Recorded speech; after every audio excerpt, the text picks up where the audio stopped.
अस्सलाम वालेकुम। आज हम 2015 में पूछा गया महा टीईटी का एक सवाल समझेंगे। सवाल है, एस के मुकाबिल की सतह पर कौन सा हुर्फ आएगा। ये बहुत ही आसान है, इसमें कुछ बातें याद रखना है आपको। सबसे पहले तो ये कि हमें एस इस हुरूफ के ताल्लुक से पूछा गया है कि एस के मुकाबिल की सतह पर कौन सा हुर्फ होगा। तो सबसे पहले हम इस मकब में एस ढूंढते हैं कहाँ पर है।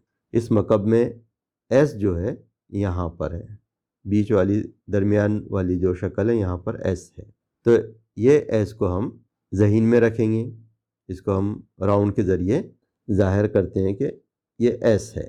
अब इसके मुखालिफ कौन सा हुर्फ होगा। मुतबादिल में दिया गया है पी, आर, टी और क्यू। तो यहाँ पर तीनों मकब में ऐसे दो हुरूफ तलाश करना है जो एस के साथ जुड़े हैं, जैसे टी और क्यू। हम देखते हैं कि किस मकब में है। तो टी तो यहाँ है लेकिन क्यू नहीं है। हमको टी और क्यू होना, यहाँ टी है और क्यू है, दोनों भी है।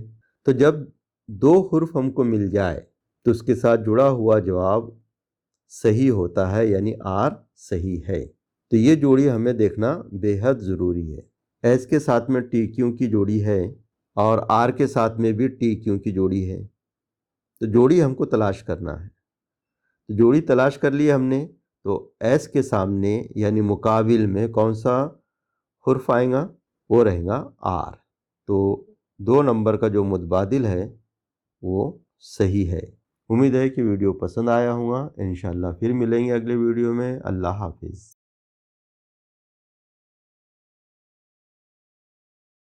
सब्सक्राइब कीजिए स्टडी 360 उर्दू को और बेल आइकॉन को दबाइए ताकि आने वाले वीडियो की आपको नोटिफिकेशन मिलती रहे।